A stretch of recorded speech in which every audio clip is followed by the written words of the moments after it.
I not right now currently, but I used to drive a lot of Uber and Lyft and regular metered taxi cabs before that as a part-time job to help support the family.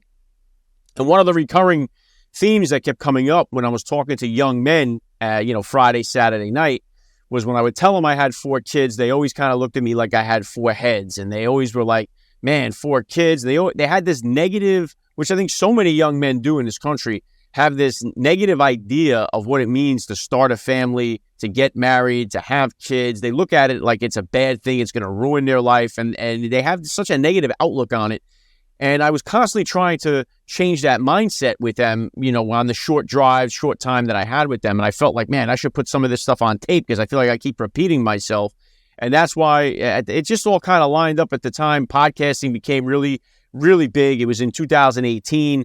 And there was access for guys like me to start a podcast. So that's what I did. And I chose the topic of fatherhood because I was so sick of hearing so many young men just talking negatively about becoming a father. So I wanted to encourage the young men that, this is going to be the greatest thing that happens in your life. And so I've been blessed to have so many great high-profile people come on the show that are known for so many other things, whether that be playing in the NFL, whether that be, winning Academy Awards, whatever it may be. But really what they need to be known for is their fatherhood journeys. It's far more important who they are as fathers than who they are in the public eye. So that's why it's connected really well with new dads, veteran dads, dads of all ages and stages. So it's really the reason why I launched the show.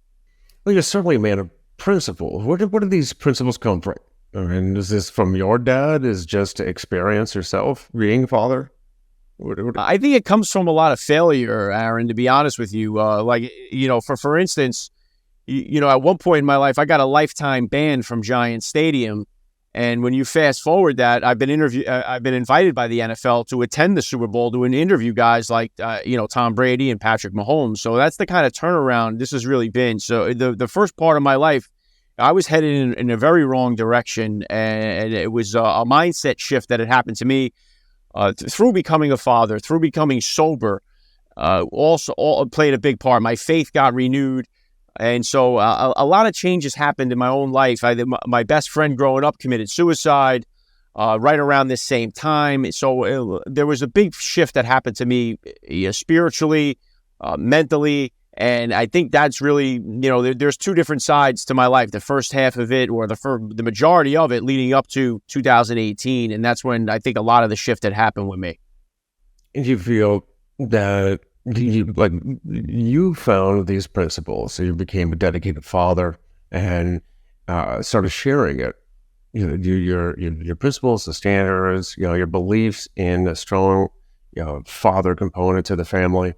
And do you feel nowadays like you're swimming upstream?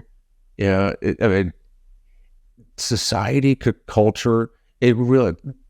A strong father figure, a dedicated father, really is important to, the family unit. But it seems like advertising, media, culture. You were talking about how you were talking to these other young men, and they were repulsed by the idea. What do you think about that? And is it? Are we slipping in society? We've slipped, Aaron. We're not slipping. We've slipped, and it's been coming for a long time. And it is one of my biggest focuses on the show is the fatherless crisis, because so many of our young men, especially, who grow up without a father or a father figure, are finding themselves in the penal system. We're filling up our prisons with fatherless young men because there's, even I had Steve Harvey on the podcast, and he does such great work with young boys and young girls that come from these broken homes, and they don't have a young man without a father. He put it as like an explorer without a map.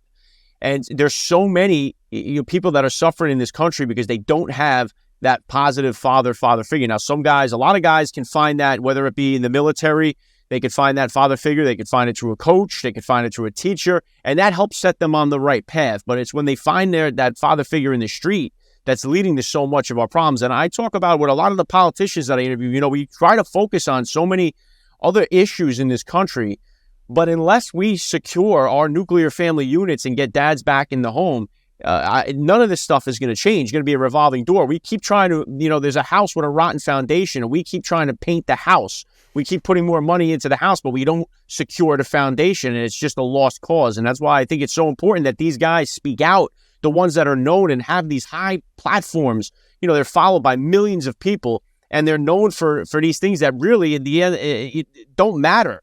What really matters is who they are as fathers, and their impact on the society is going to be far greater if they share those stories. And that's what I try to drag out of them when I bring them on the show.